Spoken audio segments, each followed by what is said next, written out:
In this video, I want to explain to you how I clean metal for the best possible MIG welds.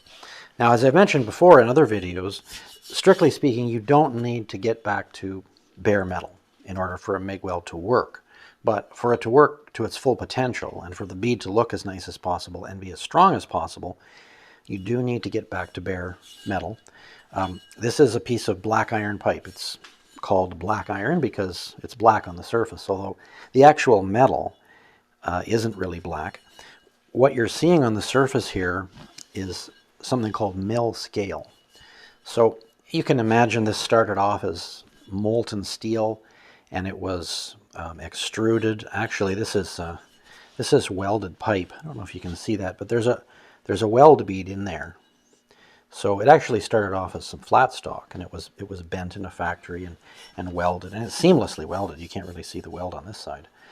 But during that process of heating and forming and manufacturing, there's a kind of, well, the mill scale forms on the surface. It's a product of oxygen and, I guess, manufacturing oils and pressures and all kinds of things.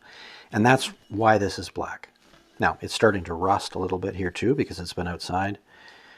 Bottom line is that we want fresh, clean steel, if we can, for the best possible welds.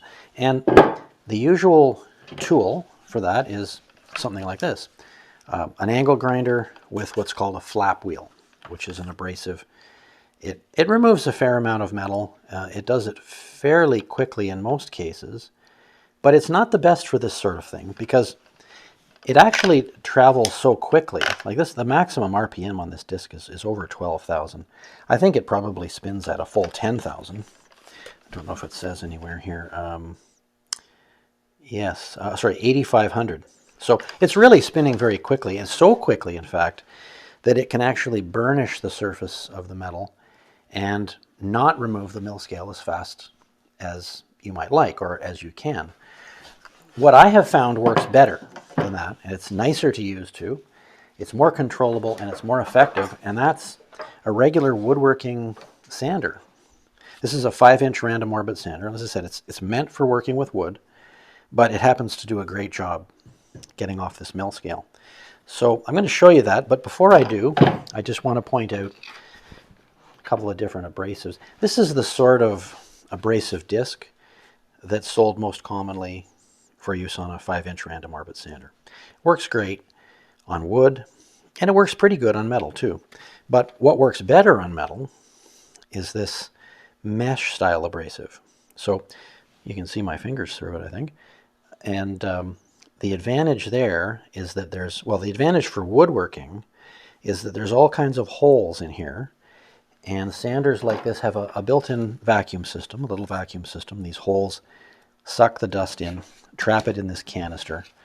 So something like this maximizes the airflow and the sawdust pickup when you're dealing with wood. But what I have found with metal is that the open weave clogs up less. The abrasive lasts longer, quite a bit longer than regular sandpaper type abrasives. And it just does a great job. So there's probably different companies that make this kind of thing. This is made by Diablo. This grit is actually a little fine. 180 is a bit fine for what I'm doing here. 80 grit would be better. But anyway, let's take a look, and I'll show you how it works and what clean steel really looks like.